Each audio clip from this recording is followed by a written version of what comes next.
దేవునికి మహిమ కలుగునగాక. ఆమేన్. హల్లెలూయా. 1 కొరింథీ పత్రిక 7వ అధ్యాయం 16వ వచనం.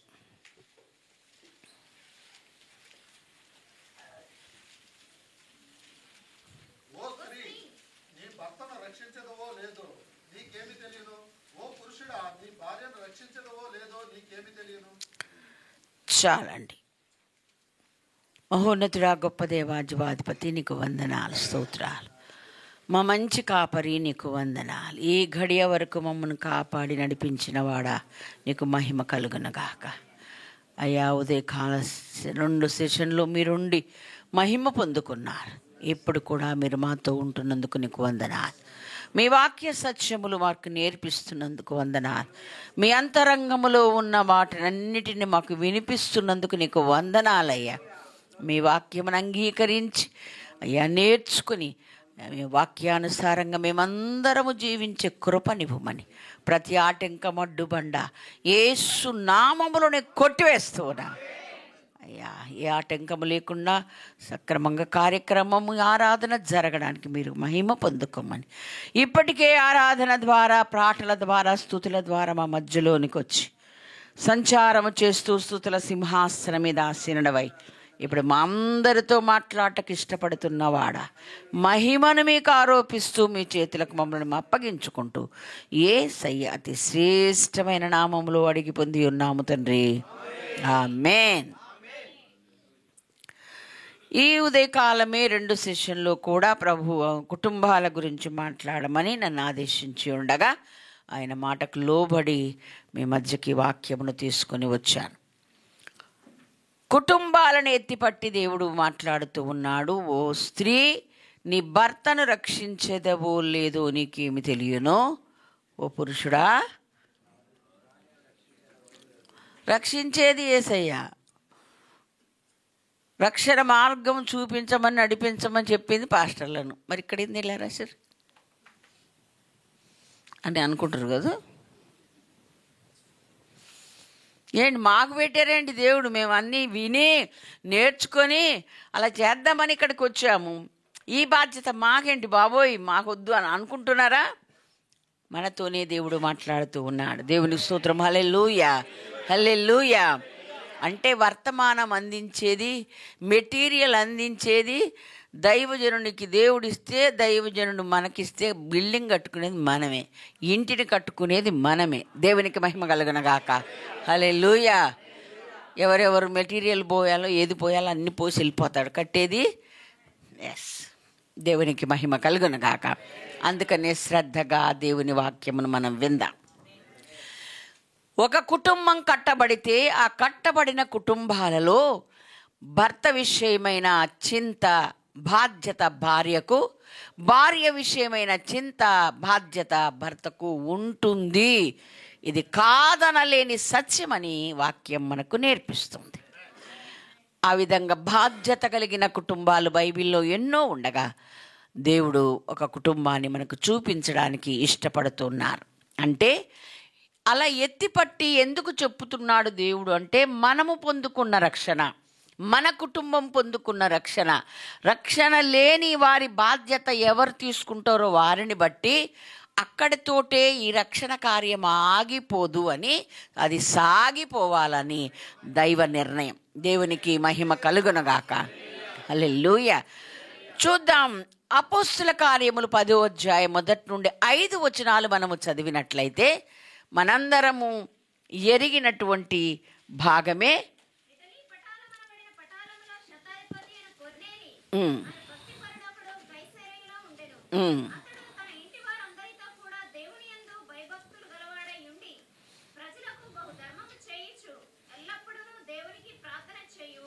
చాలండి. 4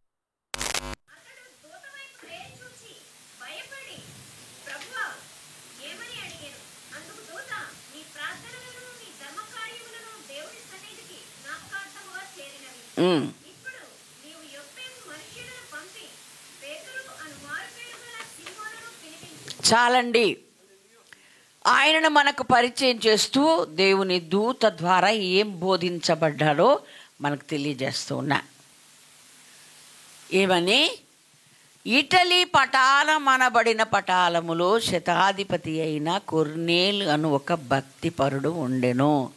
ఒక్క వాక్యంలోనే ఎక్కడున్నాడో, ఏం జాబ్ చేస్తున్నాడో, ఏం చేస్తున్నాడో మొత్తం చెప్పాడు దేవుడు. దేవునికి మహిమ కలుగునగాక. హల్లెలూయా, హల్లెలూయా. కాబట్టి ఏమండి, ఆయన ఎవరో ఏం పని పాట లేని ఆయన అంత భక్తిగా అంత చేశాడేమో, మాకెక్కడ గుర్తుంది, మేము జాబులు ఉన్నాయి, మేము పెద్ద పెద్ద జాబ్ చేస్తున్నాం అని ఎవ్వరు మళ్ళీ నోరు ఎత్తకుండా మాట్లాడకుండా ముందే అన్నీ చెప్పేశాడు. అవునా కాదా? అది ఎంత బిజినెస్ అవనివ్వండి, ఎంత పెద్ద జాబ్ అవనివి, ఏదైనా అవన్నీ కూడా దేవుణ్ణి అంగీకరించుటకు, భక్తి సాధన చేయుటకు అడ్డం కాదు అని తెలుస్తుంది. దేవుని స్తోత్రం. అయితే ఆ భక్తి తన వరకే లేకుండా కుటుంబం అంతటితో కలిసి దేవుని యందు భయము భక్తి కలిగి దేవుని సన్నిధిలో ఎదుగుతూ ఉన్నాడు. భయభక్తులు అన్నాడు దేవుడు. ఎక్కడైనా ఎప్పుడైనా ఈ పదాన్ని బైబిల్ అంతట్లో జంట పదంగా రాసిపెట్టాడు. ఓకే, ఎందుకు అంటే భయము భక్తి రెండు కలిగి ఉండాలి. ఈ రెండు కలిగి ఉంటేనే దైవికమైన జ్ఞానం వస్తుందని, దీర్ఘాయు వస్తుందని ఇవన్నీ సామెతల్లో రాసిపెట్టారు. అవునా కాదా? కాబట్టి చాలామందికి భయం ఉంటుంది కానీ భక్తి ఉండదు. ఓకే, కొంతమంది భక్తి ఉంటుంది, భయం ఉండదు. అయితే ఇలా ఏ ఒక్కటి ఉంటే కుదరదు, రెండు ఉండాలని దేవుడు చెప్పాడు. దేవుని స్తోత్రం, హల్లెలూయా. నేను చాలాసార్లు చెప్పాను, అది రికార్డు కూడా అయి ఉంటుంది, మీరు కూడా వినుంటారు. కానీ ఎవరైనా వినకుంటే మరొకసారి చెప్తాను. ఒక దొంగోడు ఇల్లు దోసుకుందామని వచ్చాడంట. మొత్తం దోసుకున్నాడు. ఇంకా కొంచెమే ఉంది, ఇంకో రూమ్ పోద్దామనేసరికి ఎదురుగుండా దేవుడు పటం ఉందంట. దాన్ని బోర్లేసి వెళ్ళిపోయి మొత్తం వేసుకున్నాడంట. దేవుడు అంటే ఏముంది, దేవుడికి భక్తి ఉంది కానీ దేవుడు శిక్షిస్తాడు భయం లేదు. ఆ దేవుడి పటాన్ని బోర్ల ఇలా తిప్పేశాడు ఉల్టా, లోపలికి వెళ్ళాడు, గదంతా దూసుకున్నాడు, మొత్తం మూట కట్టుకొని వెళ్ళిపోయాడు. ఇప్పుడు వీడికి ఏం లేదనమాట. దేవుడు అంటే చాలా భయం, భక్తి ఉంది, భయం. చాలామందికి భక్తి ఉంటుంది, భయం ఉండదు. కొంతమంది భయపడినట్టే ఉంటారు కానీ భక్తి సాధన అనే క్రియలు కనపడవు. ఓకే, కానీ కొర్నేలు అలాంటి వాడు కాదు.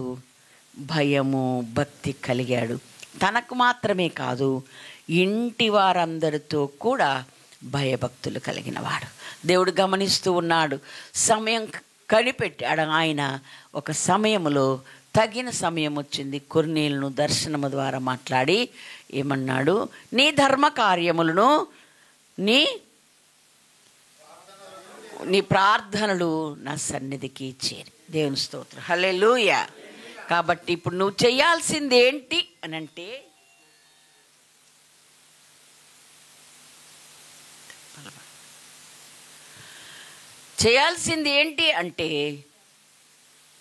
ఫలాని చోటన్న దైవజనుడు ఉన్నాడు, పిలిపించుకో అని చెప్పాడు.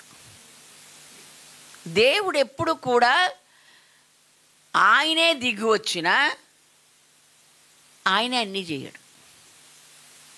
ఓకేనా? దేవుడే నాతో స్వయంగా మాట్లాడాక మళ్ళీ వీళ్ళు ఎందుకంటే పనిలేక ఏదో చెప్పరాదు అని అనలే. అంతేనండి. మోషేతో మాట్లాడాడు, పొదలో దర్శనమిచ్చాడు, మాట్లాడాడు. ఈ మాట్లాడేదో ఫరో దగ్గర వెళ్ళి మాట్లాడితే అయిపోద్దిగా. మాట్లాడు. వారి దురవస్థ నేను ఎరుగుదును, వారి కన్నీరు నాకు తెలుసు, వారి బాధలు నాకు తెలుసు, అన్నీ తెలుసు. కానీ మధ్యవర్తి కావాలి. దేవునికి మహిమ కలుగునగాక. హల్లెలూయా.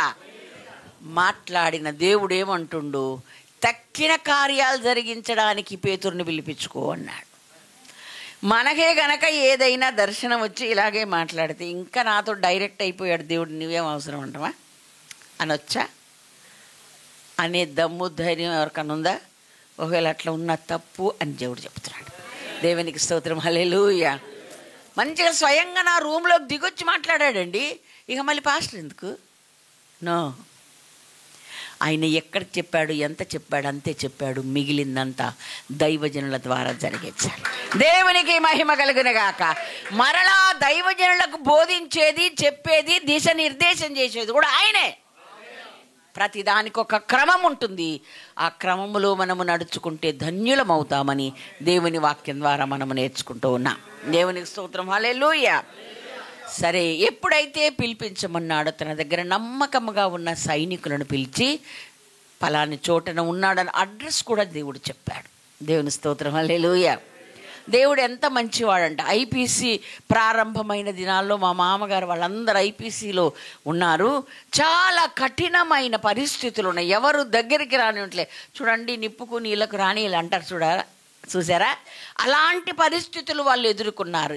ఇంట్లో నుండి ఈ సర్వసత్యములోకి నడిపించబడ్డప్పుడు అంతకుముందు ఉన్న దానికి భిన్నంగా ఉన్నందుకు కుటుంబాలు పక్కకు పెట్టాయి, సమాజం పక్కకు అందరూ పక్కకు పెట్టారు.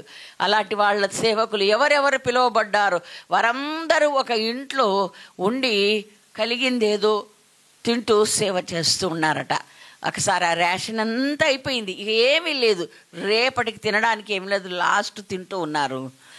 అక్కడికి ఒక 10-15 కిలోమీటర్ల దూరంలో ఉన్నటువంటి ఒక రైతుతో దేవుడు మాట్లాడి, పలాని అడ్రస్సు ఏలూరులో పత్తేబాదులో పలాని వీధిలో పలాని ఇంటిలో నా ప్రజలు ఉన్నారు, వెళ్ళి వాళ్ళకి తీసుకెళ్ళి సరిపడే రేషన్ అంత ఇచ్చేపో అన్నాడట.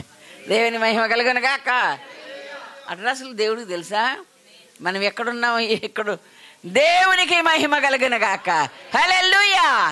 సమస్తము ఎరిగిన దేవుడుకు మనకు దేవుడైనందుకు మనము ధన్యులమైన. ఆమేన్. హల్లెలూయా. అడ్రస్తో సహా చెప్పినప్పుడు ఆ సైనికుడు అక్కడికి వెళ్ళాడు. వెళ్ళి అప్పుడే ఇతను వచ్చేలోపే పేతురుకు దర్శనం రావడం, పేతురుకున్న భావాలన్నీ చెల్లా చెదురు చేశాడు దేవుడు కదా. ఎందుకంటే యూదులు అన్యజనులతో సమరయులతో సహవాసము చెయ్యనివారు. అలా చేయవద్దు, నేను పరిశుద్ధంగా ఎంచిన దానిని నువ్వు నిషిద్ధంగా ఎంచొద్దు అని ఒక దర్శనము దేవుడు చూపించాడు, మాట్లాడాడు. ఆలోచిస్తూ ఉండగా ఈ సైనికులు రావడం, ఈ విధంగా దేవుడు ఒక భక్తిపరుడు అతని గురించి ఎంత మంచి సాక్ష్యం ఇచ్చారో అదొకటి చదువుకుంది. 22వ వచనం చదువుదాం.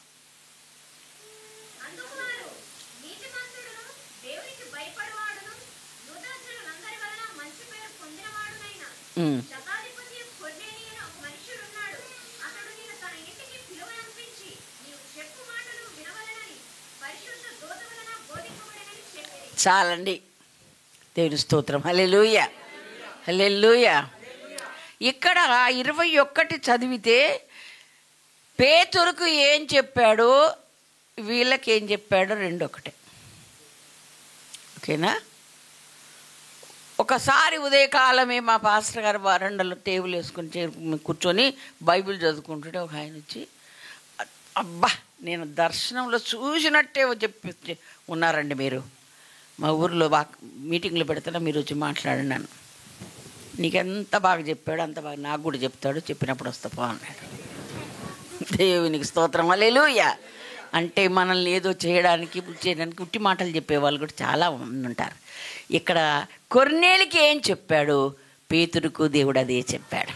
అందుకే ఇక్కడ పలాని వ్యక్తి ఉన్నాడంట, ఆయన పేరు పేతురంట, దైవజనుణ్ణి మా అధికారి తీసుకురమ్మని పంపాడు అని వాళ్ళు ఎంక్వైరీ చేస్తుంటేనే పేతురు దిగొచ్చేయమన్నాడు. మీరు వెతుకుచున్న మనుషుని నేనే, ఆత్మ మాట్లాడింది, వెళ్ళు, నేను పంపించిన వాడు కింద ఉన్నాడు, నువ్వు వెళ్ళమన్నాడు. దేవునికి మహిమ కలుగునగాక.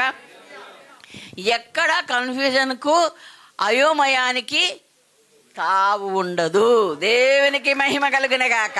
దేవుడు ఏది మాట్లాడినా, ఏది వివరించినా, ఏ దర్శనం ఇచ్చినా స్పష్టత ఉంటుంది. దేవునికి స్తోత్రం. హల్లెలూయా. హల్లెలూయా. నేను ఎక్కడికో వెళ్ళిపోయాను, ఏదో అయిపోయాను, ఏదో అయోమయం అయిపోయిందండి నాకు అటు పిచ్చి అయ్యని ధైర్యం ఇస్తుంది. దేవుడు తీసుకెళ్తే ఎక్కడికన్నా సరిగ్గానే తీసుకెళ్తాడు కనుక జాగ్రత్తగా ఉండాలి. దేవునికి మహిమ కలుగును గాక. ఏ విధంగా ఎప్పుడైతే ఆ పేతురుని వీళ్ళు కలుసుకున్నారో, పేతురు కూడా వాళ్ళని పిలిచి ఆ ఇంట ఆదించాడట. ఇతనే ఒక ఇంట్లో ఉన్నాడు, వీళ్ళందరినీ తీసుకెళ్ళి భోజనాలు పెట్టాడు. అంటే ఆ ఇంటి వారు ఎంత మంచోళ్ళు అయి ఉంటారు. నా కొరకు పలాని దగ్గర నుండి కొంతమందిని దేవుడు పంపించాడు, అందుకని నేను మళ్ళీ ఆ ఊరు వెళ్ళాలి, ఆ వచ్చిన వాళ్ళందరికీ కొంచెం ఏదైనా చాలా దూరమే ఉన్నట్టుంది కదా, అందుకని పెట్టాడు. దేవునికి స్తోత్రం. హల్లెలూయా. దైవజనులు ఏ ఇంట ఉంటారో ఆ ఇల్లు దీవించబడుతుంది. దైవజనులు ఏం చెప్తారో అది వింటే దీవించబడతా. దేవునికి మహిమ కలుగును గాక. అది దేవుడు పంపి దేవుడు ఏర్పాటు చేసుకున్న దైవజనులై ఉండాలి. దేవునికి మహిమ కలుగును గాక. సరే, వాళ్ళని చేర్చుకొని వారికి చక్కని ఆతిథ్యం ఇచ్చి అందరు కలిసి మరునాడు వెళ్ళారు. ఆ మాట మనం చదువుకుందాం. 24.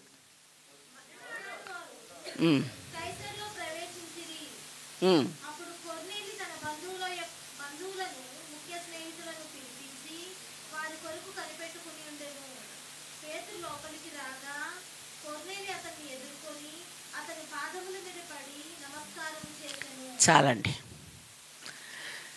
ఏమండి, ఇక్కడ కొర్నేలు గారు ఏం చేశారు? ఇక్కడికి ఇంటికి వచ్చేసారు. సైనికులను పంపించి ఇంటికి తీసుకురామంటే ఇంటికి వచ్చారు. ఇంటికి రాగానే, ఇక్కడ ప్రవేశించగానే కొర్నేలి తన బంధువులను తన ముఖ్య స్నేహితులను ఇంటికి పిలిపించి ఎదురు చూస్తూ కూర్చున్నాడు. ఓకే, ఇది చెప్పాడు దేవుడు. మరి అసలు మేము దేవుడు చెప్పండి ఏం చేయమండి. అందుకే ఎవరిని గుడికి తీసుకురావట్లేదండి. తాను పొందుకున్న రక్షణను తన కుటుంబం అంతా కూడా రక్షణ కలిగి ఎదుగుతూ ఉండగా దేవుడు మాట్లాడితే సంతోషపడి ఈ అనుభవము నా బంధువులకు నా ముఖ్య స్నేహితులకు కూడా రావాలి అని ఆశపడినవాడు కొర్నేలు. దేవుని స్తోత్రం, హల్లెలూయా. పేతురు గారు కూడా అక్కడికి రాగానే, ఏంటి వీళ్ళందరిని కూర్చోబెట్టావేంటి, నేను నీ దగ్గర కానీ నేను వచ్చాను అన్నాడా? అనలేదు. ఒక కుటుంబము దేవుడు మాట్లాడి దేవుని ఏర్పాట్లో దేవుని సంకల్పంలో ఉంటే వారితో పాటు ఇంతమంది కూడా రక్షణ సంకల్పంలో ఉంటారు. అది గ్రహించి మనం ఆ దిశగా అడుగులు వేయాలి. దేవుని స్తోత్రం, హల్లెలూయా. మరలా నేను జ్ఞాపకం చేస్తాను, దేవుడు ఎవరినైనా ఒకరిని రక్షిస్తే ఆ ఒకరే అనేకులను రక్షించేలా ఉండాలి. దేవుడు ఒక్క సమరయ స్త్రీ దగ్గరికి ఎందుకు వెళ్ళాడు? ఊర్లోకి వెళ్ళొచ్చు కదండి డైరెక్ట్గా. ఆయన ఊర్లోకి రానియరు ఆయన. ఎవరైతే పట్టబడాలని ఉందో, ఎవరి ద్వారా దేవుడు కార్యం చేయాలనుందో వారిని పట్టుకుంటాడు. నువ్వు అలా మౌనంగా ఉంటే కుదరదు. నీవే 1000 మంది అగునట్లుగా చేయాలి. దేవునికి మహిమ కలుగును గాక. వారిలో ఒంటరి అయిన వాడు 1000 మంది అగును. ఎప్పటికప్పుడు నేను చెప్తూనే ఉంటాను. నాతో చాలామంది ఆ బాధను వ్యక్తం చేసుకోండి, నేను ఒక్కడిని. నో, నువ్వొక్కడివే అని తెలిసి నిన్ను రక్షించాడు. ఎందుకంటే నీవు అనేకులను రక్షించాలి. దేవునికి స్తోత్రం, హల్లెలూయా. మనమే మౌనంగా ఉంటున్నాం, మనమే ఆ పని చేయడం లేదు. గ్రహింపు కలగాలని ఈరోజు కూడా దేవుడు బరలా మాట్లాడుతూ ఉన్నాడు. దేవునికి స్తోత్రం, హల్లెలూయా. అంటే మాకు అలా శక్తి ఉంది, మనం అలా చేయగలము, అలా విస్తరించగలము అని దేవుడు ఎరిగిన వాడ ఈ పూట ఈ మాటలు మనతో చెప్తూ ఉన్నాడు. ఎందుకని తప్పకుండా ఆ పని కొర్నేలు చెయ్యగలడు. దేవుడు నన్ను అంగీకరించాడు, నా కుటుంబాన్ని అంగీకరించాడు, నా ప్రార్థనలు విన్నాడు, నా ధర్మ కార్యములను ఆయన సన్నిధికి వెళ్ళే జ్ఞాపకార్థంగా నేను అంగీకరించబడ్డాను గనక ఇప్పుడు నా ద్వారా దేవుడు కార్యాలు చేయడం మొదలు పెడతాడని ఆశపడ్డాడు. దేవుని స్తోత్రం, హల్లెలూయా. ఎందుకు పేతురు గారిని పిలిపిస్తే ఇంకా ఫర్దర్ ఏం చేయాలో చెప్తాడు అంతవరకే అనుకుంటారు చాలామందిని. కానీ ఆయన ఏమనుకున్నాడు, నేనేం చెయ్యాలో ముందు నాకు చెప్పుతుంటే వీళ్ళు కూడా వింటే వీళ్ళు కూడా అందులో నడుస్తారు. ఎందుకంటే దేవుడు నాతో మాట్లాడాడు కదా, నన్ను దర్శించాడు కదా, నా యొక్క అర్పణలను నా ధర్మ కార్యాలను అంగీకరించాడు కదా, నా ప్రార్థనలు విన్నాడు కదా. నా బంధువులు నా స్నేహితులు వింటే తప్పకుండా వాళ్ళు కూడా ఈ దారిలోకి వస్తారు. దేవునికి మహిమ కలుగును గాక. హల్లెలూయా. మనం అసలు మన ఆలోచనలు ఆ పరిధి వెళ్ళవు. అసలు వెళ్ళాలని దేవుడు ఈ పూట మనతో మాట్లాడుతూ ఉన్నాడు. దేవునికి మహిమ కలుగును గాక. వాళ్ళందరి ఇంటి నిండా కూర్చొని ఉండగా కొర్నేలుతో, సరే ఇప్పుడు నువ్వు పిలిపించావు, చెప్పాడు, ఒప్పుకున్నాడు. సమయం తక్కువ మనకు, మీరు తర్వాత చదువుకోండి. అన్యజాతి వానితో స్నేహం చేయటం అయినను వాళ్ళతో కలిసి ఉండటం అయినను మాకు నిషేధం. కానీ దేవుడు రాత్రి నాతో మాట్లాడారు, అందుకని నేను వచ్చినాను. మీరు ఎందుకు పిలిపించావు ఆ సంగతి చెప్పమన్నా. అప్పుడు కొర్నేలు గారు చెప్తూ ఉన్నారు. చదువుమా.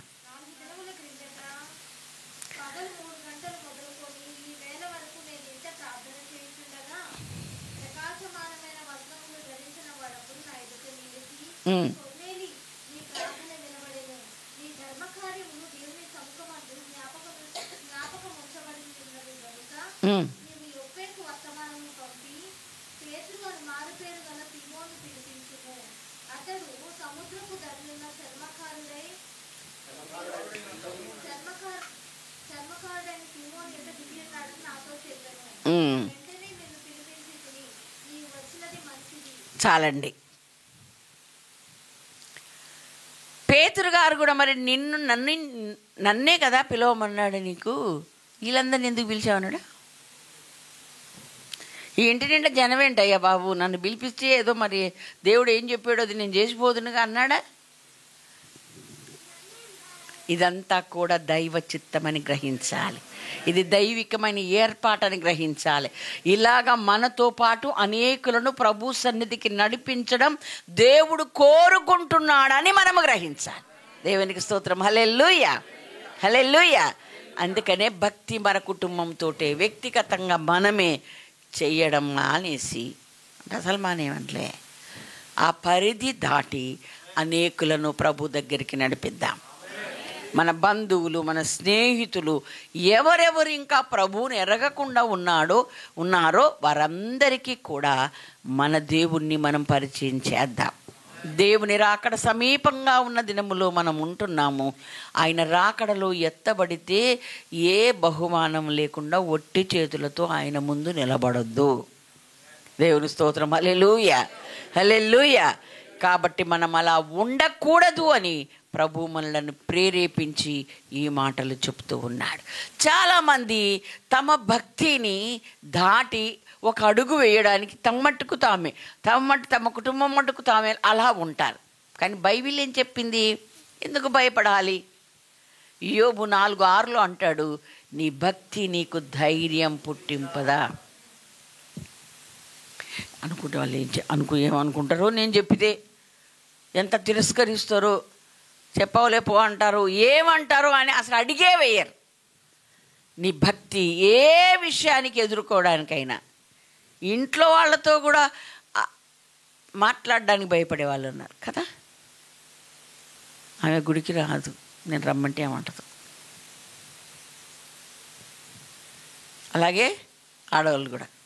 అందుకే అన్నాడు, ఓ స్త్రీ నీవు నీ భర్తను రక్షించేదవో లేదు. ఓ పురుషుడా నువ్వు నిజమైన భక్తి చేస్తున్నావా, నువ్వు భయపడకు, నువ్వు మాట్లాడు. తప్పకుండా దేవుడు వారి హృదయాల్లో కార్యం చేస్తాడు. దేవునికి స్తోత్రం. హల్లెలూయా. ఈయన కుటుంబం అంతటితో భయభక్తులు కలిగి ఉన్నాడు గనక, దేవుని స్తుతిస్తున్నాడు గనక, ప్రార్థన చేస్తున్నాడు గనక ఈయన పరిధి దాటి తన బంధువులు, తన ముఖ్య స్నేహితుల దగ్గరికి వెళ్ళిపోయింది. దేవునికి మహిమ కలుగునగాక. హల్లెలూయా. వారందరూ కూడా వాక్యం విన్నారండి. నేనెందుకు పిలిపించానంటే, ఈ విధంగా నేను నా ఇంటిలో ప్రార్థన చేసుకుంటుండగా దేవుడు నాతోనూ ఇలా మాట్లాడారయ్యా, మిమ్మల్ని పిలిపించమని చెప్పారు కాబట్టి పిలిపించాను. మీరు వచ్చినది మంచిది. ఇప్పుడు దేవుడు మీకు ఏమేం బోధిస్తాడో మీ ద్వారా అది వినడానికి మేము సిద్ధంగా ఉన్నాము అని కొర్నేలియస్ చెప్పాడు. దేవుని స్తోత్రం. హల్లెలూయా. వెంటనే పేతురు గారు వాక్యం చెప్పడం ప్రారంభించాడు. ప్రతి జనములోనూ ఆయనకు భయపడి నీతిగా బ్రతికే వారందరినీ ఆయన ఎరుగును. యేసుక్రీస్తు అందరికీ ప్రభు. దేవునికి స్తోత్రం. హల్లెలూయా, హల్లెలూయా. మనకే ప్రభు కాదండి, అందరికీ ప్రభు. మన బంధువులకు కూడా ప్రభువే, మన స్నేహితులకు కూడా ప్రభువే. మన పరిధి దాటి మనం అనేకులను ప్రభు దగ్గరికి నడిపించాలి. అనేకులకు ప్రభువును పరిచయం చేసేయాలి. ఆ మాటని ఈ పూట చెప్పమన్నాను, నేను చెప్పడానికి వచ్చాను. దేవునికి స్తోత్రం. హల్లెలూయా, హల్లెలూయా. జరిగింది చూడండి, దేవుని వాక్యంలో ఏం జరిగిందో. 44 చదువు.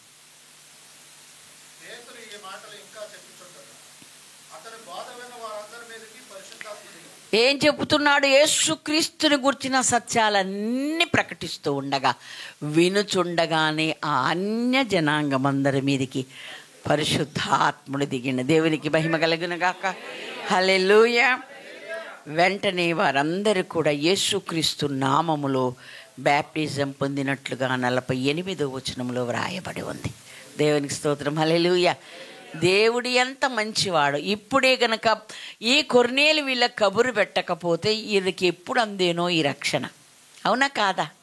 కాబట్టి కొర్నేలు ఎప్పుడైతే దేవుడు నాతో మాట్లాడాడు, దేవుడు నా ప్రార్థనలు విన్నాడు, దేవుడు నాకు ఆ మాట చెప్పాడు, దైవజనుని నేను పిలిచేటప్పుడు అది దైవజనుని నా కుటుంబానికి ఆ మాటలు కాకుండా 10 మందికి వినిపించాలని ఆశ కలిగింది.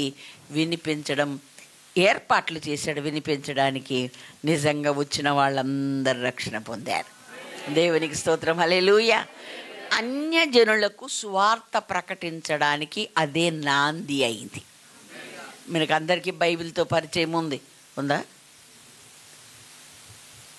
11వ అధ్యాయంలోకి వెళ్ళేసరికి యూదులందరూ అడిగారు, ఏంటి నువ్వు అక్కడికి వెళ్ళావంట, అక్కడ వాళ్ళ దగ్గరికి వెళ్ళావంట అంటే ఆ విషయాలన్నీ పేతురు గారు చెప్పారు. మనలను కనికరించినట్లే అన్యజనులను కూడా కనికరించుటకు ఆయనకి ఇష్టమైనదని ఆ చర్య ద్వారా మాకు అర్థమైందని. దేవుని స్తోత్రం. హల్లెలూయా. ఈ కాలనీలో నాకు ప్రసాద్ కనపడతలేదు, వరప్రసాద్ గారు.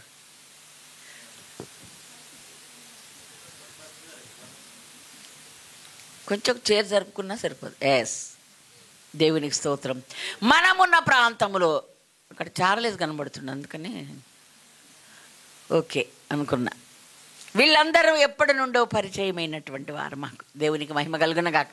అందుకే నేను వారి పేర్లు ఎత్తి నేను ధైర్యంగా ప్రకటిస్తూ ఉన్నా. దేవునికి స్తోత్రం. హల్లెలూయా.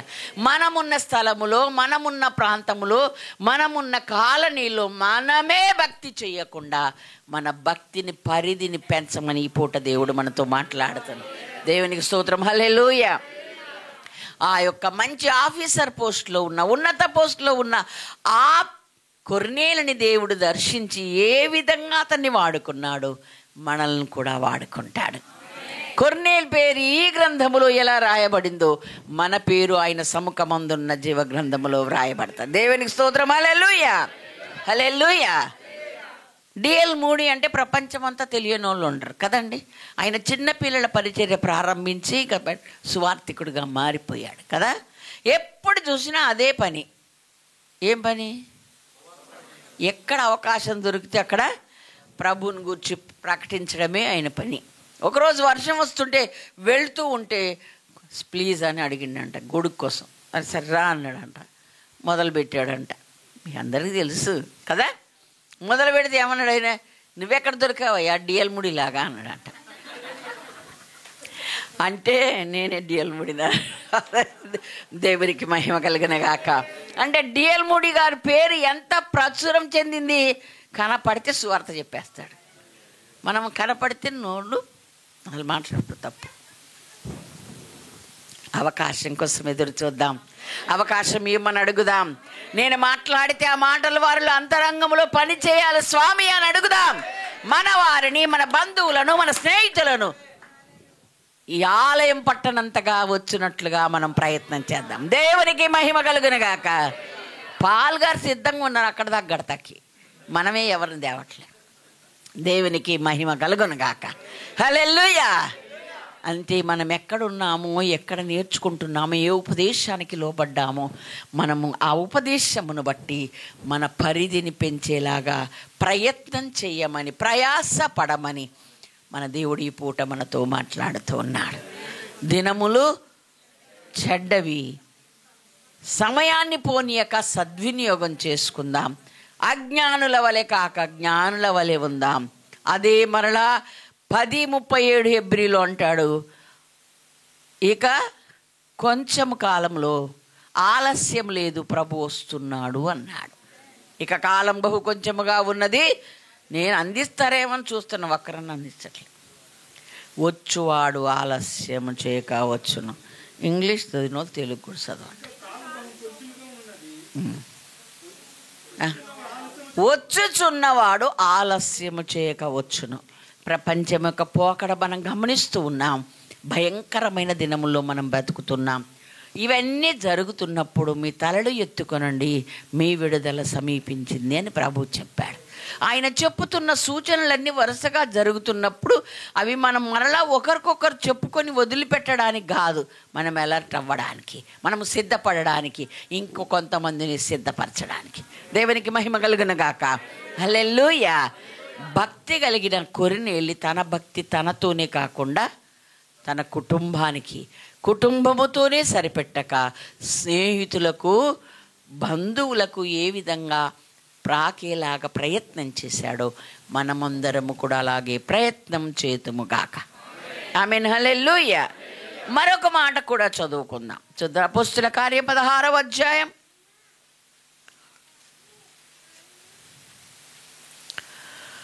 19.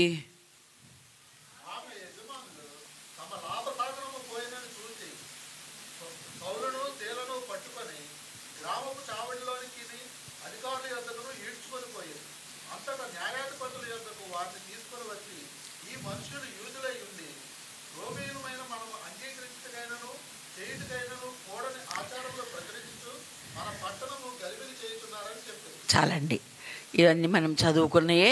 పుతోను అను దయ్యం పట్టినటువంటి ఒక చిన్నదానిని ఆ దయ్యపు శక్తి నుండి విడుదల ప్రకటించాడు అపోస్తలుడైన పౌలు గారు కదా. ఏం తప్పు చేయలే, ఆ కాస్త దానికే వాళ్ళందరూ ఏం చేశారు? చాలా హింస పెట్టారు, కొట్టారు, ఈడ్చారు, అన్నీ చేశారు. ఇవాళ రేపు ధైర్యంగా సువార్త ప్రకటించకపోవడం ఎందుకంటే ఇదే భయం. మరి మీరే చెప్పమంటారు, మీరే భయం అంటారు? సహించిన వారు ధన్యులు. దేవుని స్తోత్రం. హల్లెలూయా. మరి ఇదే అయితే భయమే. మరి కొంచెం ముందుకు పోతే దేవుని స్తోత్రం. అనవసరమైనటువంటి గొడవలు, బాధలు, ఇరుకులు, ఇబ్బందులు వస్తే ఏం పర్వాలేదు. మీ మీద అబద్ధముగా చెడ్డ మాటలెల్ల పలుకున్నప్పుడు మీరు హింసిస్తారు, తిడతారు, అంటారు మాటలు. మనం ధన్యులమే. దేవుని స్తోత్రం. హల్లెలూయా. నేను సహించలేనండి ఎవరన్నా ఒక మాట అంటే మరి యేసయ్య సహించాలి నీ కొర? ఎలా సహించాడు ఆయన సహించబట్టేగా మనకు రక్షణ వచ్చింది. ఆయన సహించకపోతే మనం రక్షింపబడేవారమా? మరి యేసయ్య సహిస్తే ఒక్క మాట మనం సహించలేం, ఇంకా కొరడ దెబ్బల దాకా పోలే. అవునా కాదా? మాటనే తట్టుకోలేం మనం. అలా ఉండొద్దు. దేవుని గురించి ప్రకటించుటకు నేనంట, నువ్వు ప్రకటించకపోయినా నువ్వే సువార్తలకు బతుకు. దేవుని స్తోత్రం. హల్లెలూయా. హల్లెలూయా. నీ ప్రతి చర్య ఆయనను చూపించేదిగా, వాక్యమును చూపించేదిగా ఉండని. దేవునికి మహిమ కలుగును గాక. తప్పకుండా అనేకులు దేవుని యొద్దకు వస్తారు. పౌలు గారు ఒక దయ్యమును వెళ్ళగొడితేనే వాళ్ళకు లాభ సాధనం పోయిందని చెప్పి ఆయన పట్టుకొని చాలా హింసించారు. దేవుడు ఎందుకు ఎలా చేశాడండి? ఏం చేసినా మేలుకే. దేవునికి స్తోత్రం. హల్లెలూయా. అక్కడ చెరసాల తలుపులు తీసి ఆయనకు అప్పగిస్తే ఆయన లోపల చెరసాలు తోసాడంటండి. అంటే ఎంత కసి ఉందో ఆయనకు కూడా చూడండి. మామూలుగా తీసుకెళ్తే లోపలికి నువ్వు వెళ్ళంటే వెళ్ళొచ్చు, కానీ అలా చెయ్యలేదు. అయినా కూడా లోపలికి వెళ్ళారు. ఎవరెవరు నేసారండి? పౌలును. ఏం జరిగిందో మనందరికీ తెలుసు కదండి. మీలో ఎవరికైనా శ్రమ కలిగినా అతడు ప్రార్థన చేయవలను. మీకు సంతోషం వచ్చిందా? పాటలు పాడవాలి. మరి ఇల్లు ఎప్పుడు పాడతారు పాటలు? ఎప్పుడు పాడతారు చెప్పండి?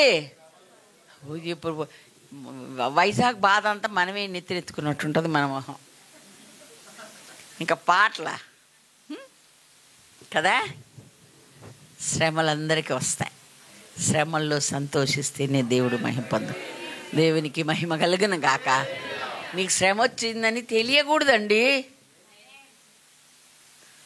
తెలియొద్దు. పాటలు పాడతారు, ఎప్పుడు చూసినా పాటలే పాడతారు, ఎప్పుడు చూసినా స్తుతిస్తూనే ఉంటారు. ఎలా వీళ్ళ సంగతి అని వాళ్ళు ఆశ్చర్యపడి ఆరాధిస్తే నువ్వు విషయం చెప్తే ఆశ్చర్యపోతారు. దేవుని మహిమ కలుగును గాక. హల్లెలూయా. ఎప్పుడు హల్లెలూయా స్తుతి మహిమే. సింహ బోన్లు వేసిన అదే పాట, అగ్నిగుండంలో వేసిన అదే పాట. వీళ్ళు పాడకుండా స్తుతించకుండా సుడ్డు తిరుగుతుంటే దేవుడు దిగొచ్చాడు.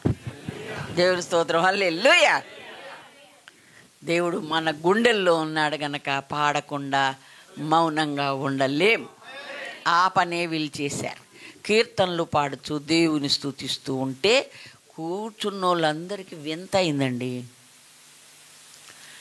వాళ్ళు పట్టినట్టు ఏం లేదు, అందులో దోషి వాళ్ళు వెళ్ళిపోయారు. కానీ పై అధికారులు వీళ్ళు మాత్రం ఈ మనుషులిద్దరు వింతగా ఉన్నారేంటి, ఇలా పాడుకుంటున్నారేంటి, ఇలా స్తుతిస్తున్నారేంటి, ఏంటబ్బా అని అలాగ పాడుతుంటే ఆ పాటలు అర్థం లేని పాటలు కాదు, దేవుని సువార్తను వివరించే పాటలు.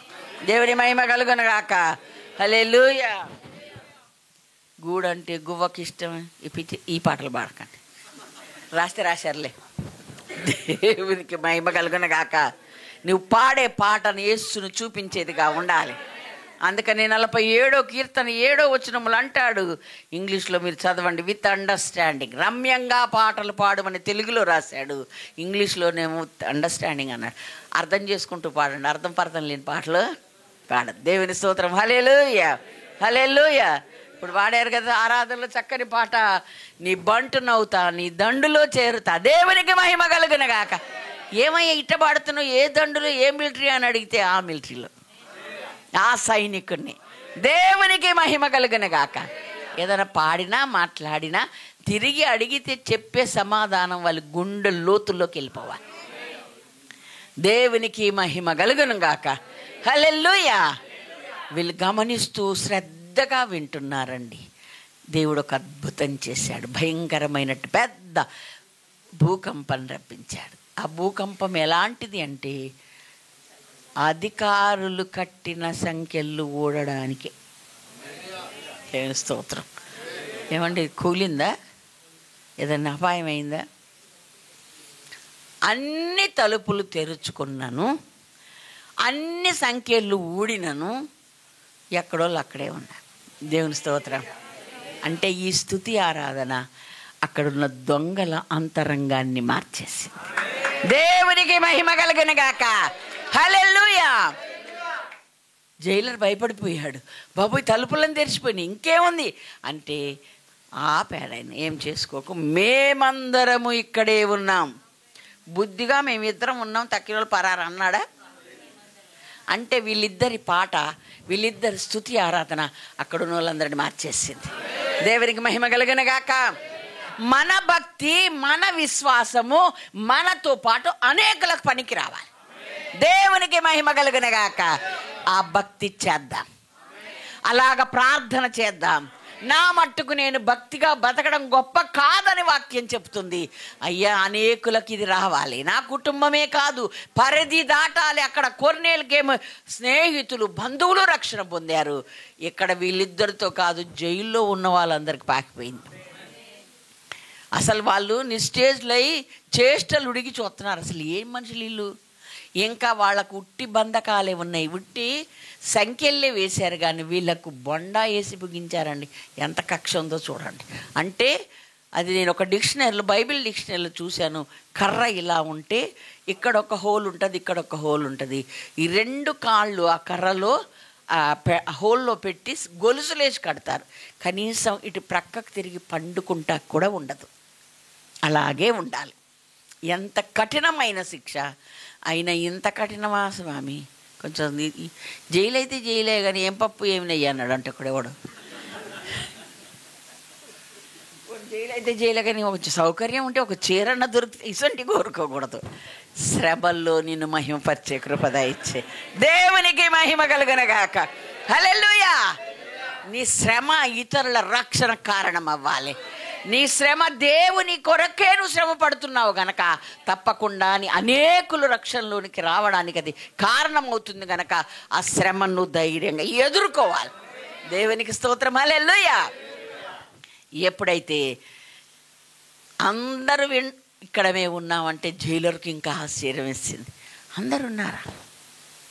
మా నాన్నగారు ఒకసారి నాతో చెప్పారు, ఏమని, నాన్న జైల్లో ఉన్న వాళ్ళకి అన్ని కఠినమైన ఇంకా ఉంటాయంట, సరిగ్గా భోజనం పెట్టరంట, అంటే ఉప్పు కారాలు సరిగ్గా ఏరంట.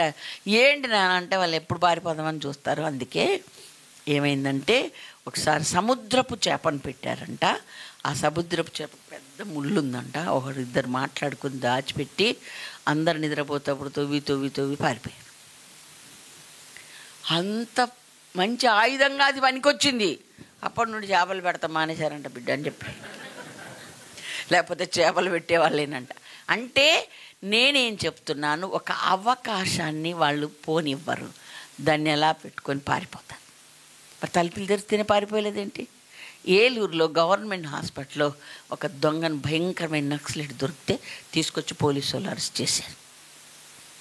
అమ్మోన కడుపున పట్టి తీసుకెళ్తారు హాస్పిటల్కి తీసుకెళ్ళారు. డాక్టర్ చూశాడు, ఏదో మందులు ఇచ్చాడు, ఇవి మాత్రం ఉన్నాయి. ఓకే, ఈ ఇద్దరు సెంట్రీలు ఉన్నారన్నమాట పక్కనే. ఒకడు గుమ్మం కాడు ఉన్నాడు, ఒకడు పక్కన కూర్చున్నాడు. మధ్య 9-10 గంటలకల్లా నాకు ఆకలి వేస్తుందండి, అరటిపళ్ళు తేండి అన్నాడు. అని మళ్ళీ గట్టి ఇది ఆకండి, నాకు అరగవు, నాకు మెత్తయి తీసుకురండి అన్నాడు. వింటున్నారా మీరు? మెత్త పళ్ళే తెచ్చిచ్చారు, తినరా అంటే నేను తింటాను నేను కాసేపు అన్నాడు. వీళ్ళు ఎప్పుడు కునుకు తీస్తారా ఒక ప్లాన్లో ఉన్నాడు. ఎప్పుడైతే వీళ్ళు కునుకు తీస్తున్నారు, పాపం ఎంతసేపు ఉంటారండి వాళ్ళు కూడా కదా. ఎప్పుడైతే కొంచెం నిద్రపోవడం మొదలుపెట్టారు, అరటిపండ్లు అని రీతి కూర్చాడు, ఇది బీకే పని. నేను ఎందుకు చెప్తున్నాను అంటే, అవకాశం కొరకు ఎదురు చూస్తారు. ఈ దొంగల అవకాశం వచ్చినా ఎందుకని పారిపోలేదు అంటే, వీళ్ళ పాటలు, వీళ్ళ స్తుతి ఆరాధన వాళ్ళ మనసు మార్చేసింది. దేవునికి మహిమ కలుగును గాక. అంటే మన శ్రమ, మన కష్టం ఇతరులకు కూడా మేలు కలగాలండి. అందుకే దేవుడు ఎలా చేస్తాడు. లేకపోతే తన పిల్లల్ని దేవుడు కఠినంగా శిక్షించేవాడు కాదు. దేవునికి స్తోత్రం, హల్లెలూయా. ఒక సైతానికేం విడుదలైంది, ఇక్కడేమో జైల్లో ఉన్న వాళ్ళందరికీ విడుదలైంది. దేవునికి మహిమ కలుగును గాక. అంటే ప్రతి అవకాశాన్ని దేవుని మహిమ కొరకు మనం వాడుకుందాం. ప్రతి అవకాశం ఒక ఛాన్స్గా దేవునికి మహిమ తెచ్చేదిగా మనము వాడుకోమని ఈ పూట మనందరితో దేవుడు మాట్లాడుతూ ఉన్నాడు. దేవునికి స్తోత్రం, హల్లెలూయా. ఆశ్చర్యపోయాడు. చిన్న కారణానికి ఏ అవకాశం దొరుకుద్దాన్ని పారిపోయే వాళ్ళు ఉంటారు కదా. ఇదేంటి ఇలాగా వీళ్ళందరూ ఉన్నారంటే, వాళ్ళందరికీ మారు మనసు వచ్చేసింది. వాళ్ళందరికీ సువార్తను ప్రకటించాడు. జైలర్ కుటుంబానికి సువార్త ప్రకటించారు. వారందరూ బ్యాప్టిజం తీసుకున్నారు. దేవునికి మహిమ కలుగును గాక. హల్లెలూయా. ఇలా ఉండడం, అందరిలాగే ఉంటారా అంటే ఉంటే మేలు అవుతుంది. మరి పేతురు గారిని కూడా చెలసాలు వేశారు. సంఘం అంతా ప్రార్థన చేస్తున్నారు. పేతురు గారు ఏం చేశారు? ఆయన నిద్రపోయాడు. ఏమైంది? ఆయన మాత్రమే విడిపించబడ్డాడు. శ్రమలో ఆనందించడం వలన, సంతోషించడం వలన, దేవుని ఘనపరచుట వలన నీతో పాటు నీ పక్కున్న వాళ్ళకు రక్షణ వస్తుంది. దేవుని స్తోత్రం, హల్లెలూయా, హల్లెలూయా. బాగా బాధలు వచ్చి కష్టాలు ఉన్నాం అనుకోండి, ఎంత మంచి దేవుడా వేసయ్యా అంటే వాడికి ఆశ్చర్యం కలగదా? మంచి దేవుడా, మరి ఏంటన్నా నువ్వు ఇన్ని దెబ్బలు తిన్నావు అంటాడు. ఏంటి ఈ బాధలు నీకు అనుకుంటాడు. అప్పుడు ఛాన్స్, ఆయన ఎంత మంచివాడో ఎందుకయిందో చెప్పడానికి నీకు అవకాశం. దేవునికి మహిమ కలుగును గాక. హల్లెలూయా. క్రైస్తవులమైన మనము ఒకే ధ్యేయంతో బ్రతకాలి. కూర్చున్నా, నిలబడ్డా, నన్ను బట్టి ఎవరైనా ఒక్కరు దేవుని రాజ్యంలోకి రావాలి. నేను ఒక్కడినైనా నడిపించాలి. ఒకడు నడిపించిన వాడికి నేనంట ఎప్పుడు కూడా క్రికెట్ ఆడేవాడికి ఒక రన్ చేసుకుంటాడా? మీరు చెప్పండి, మీకు తెలుసుగా ఉంటాడా? అమ్మాయి ఎప్పటి నుంచో కలలు కంటున్నాను, ఒక రన్ చేశాను కేసా ఉంటాడా? మరి పెరిగిపోతూ ఉంటుంది.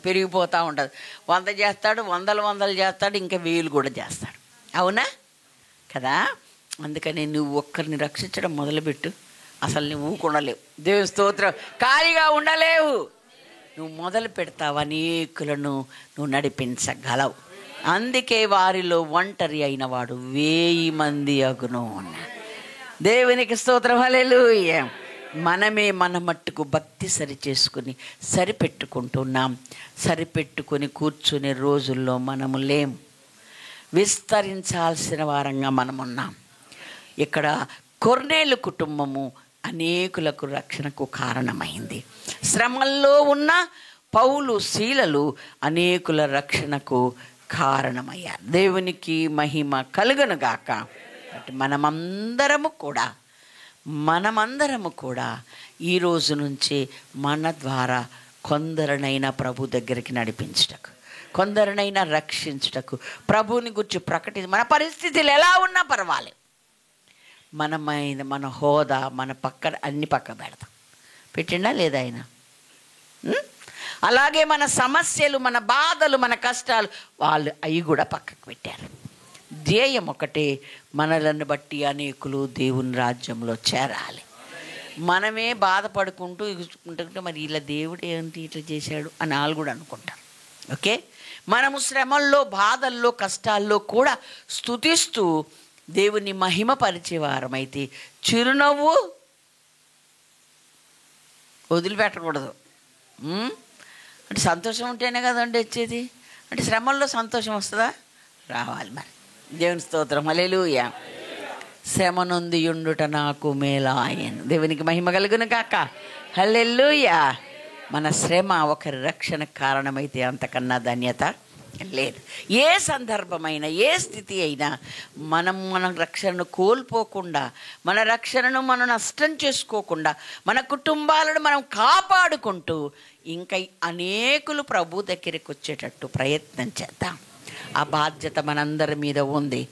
దేవుడు ఓ స్త్రీని భర్తను రక్షించదవో లేదు, ఓ పురుషుడా నీ భార్యను రక్షించదో నీకేం తెలియను అని అక్కడితో ప్రారంభించి జనములను ప్రభు దగ్గరికి వచ్చేలాగా దేవుడు చేశాడు, మనకు చూపించాడు. కాబట్టి మనమందరం ఆ ప్రయత్నం ముందు మన కుటుంబాలను కట్టుకుందాం. ఆ తర్వాత మన బంధువులను, మన స్నేహితులను మనము ప్రభు దగ్గరికి నడిపించే ప్రయత్నములో ఉందాం. ప్రార్థన చేద్దాం. దేవుడే మార్గాన్ని సరళం చేస్తాడు. ఈ కొర్నేలికి ఎలా వాళ్ళని రక్షించాలో తెలియదు, ప్రార్థన చేస్తున్నాడు, భయభక్తులు కలిగి కుటుంబంతో ఉన్నాడు. దేవుడే ఒక మార్గాన్ని చెప్పాడు. దేవుని స్తోత్రం, హల్లెలూయా. కనుక ఆ విషయాలు అంటే ఎవరు చెప్తారు? ఈయన విని ఈయన దాని ప్రకారం జీవిస్తున్నాడు. నా బంధువులకు, నా స్నేహితులకు నేను చెప్పలేను కనుక చెప్పే వాళ్ళు ఎవరు ఏంటి ఈయనకు తెలియకపోవచ్చు. తన భక్తి అది విస్తరించి అనేకులకు ఏర్పడేలాగా, వాళ్ళు రక్షణలోకి వచ్చేలాగా దేవుడే ఒక దైవజనుడిని పిలిపించి చేయమన్నాడు. దేవునికి స్తోత్రం, హల్లెలూయా, హల్లెలూయా. కనుక ఈ విషయాలన్నీ మన మనసులో పెట్టుకొని మనము రక్షణ పొందుతూ మన కుటుంబాలను కాపాడుకుంటూ మన బంధువులను, స్నేహితులను, తెలిసిన వారిని, ఇరుగురు పొరుగును ప్రభు వైపుకు నడిపిద్దాం. అట్టి కృప దేవుడు మనందరికి అనుగ్రహించునుగాక. ఆ పనిలో దేవుని సహాయం మనకు దొరుకునుగాక. దేవుడే మనల ముందుండి నడిపించునుగాక. దేవుడి వాక్యమును దీవించునుగాక. ప్రార్థన చేసుకుందాం.